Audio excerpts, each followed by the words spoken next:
পুলি পিঠা পছন্দ না এরকম মানুষ হয়তো খুব কমই পাওয়া যাবে। ঠিক তেমনি ভাবে আমারও পুলি পিঠাটা অনেক বেশি পছন্দের। তো আজকে আমি 2 রকমের পুলি পিঠা বানিয়েছিলাম, একটা গরুর মাংস দিয়ে আর দ্বিতীয়টা হচ্ছে চিনি আর নারকেল দিয়ে। আমি চাউল ব্লেন্ডার করে নিয়েছিলাম, এরপর আম্মু আমাকে একটা ডো করে দিয়েছিল রুটি বানানোর জন্য।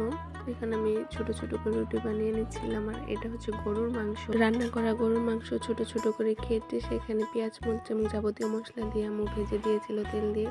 তারপর সেই পুরোটাকে আমি রুটির মধ্যে দিয়ে হালকা একটু চেপে চেপে নিয়ে ডিজাইন করে নেব।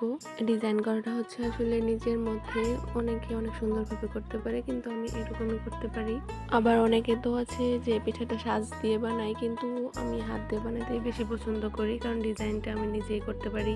তো এভাবে আমি একটা একটা করে সবগুলা পিঠাই বানিয়ে নিব সুন্দর করে। দ্বিতীয় পিঠাটা বানানোর জন্য আম্মু নারকেল কোরানো, চিনি আর হালকা একটু লবণ দিয়ে তেলের মধ্যে ভেজে দিয়েছিল। তো এটা দিয়ে এখন আমি এই পিঠাটা বানাবো। এর জন্য প্রথমে আমি ওই সেম ডো থেকে রুটিটা করে নেব। তারপর ছোট্ট একটা স্টিলের গ্লাস দিয়ে গোল গোল করে কেটে নিয়েছি। তারপর সেই পুরটাকে সেই ছোট্ট রুটির মধ্যে দিয়ে হালকা হালকা চেপে নেব। তারপর ডিজাইনটা আমি উঠিয়ে নিব। ডিজাইনটা আমি মুখে বলে যতটা বোঝাতে না পারবো, তার থেকে দেখলে আপনারা ভালো বুঝতে পারবেন। ব্যাস আমার সবগুলো পিঠা বানানো শেষ হয়ে গিয়েছিল। এরপর আম্মু সেগুলো তেলে ভেজে দিয়েছিল সুন্দর করে। এইগুলো হচ্ছে গরুর মাংসের পুরের পিঠা, আর এইগুলো হচ্ছে নারকেল আর চিনির পিঠা। ভিতরটা একদম রসালো হয়েছিল। ভিডিও এ পর্যন্তই, ভালো থাকবেন।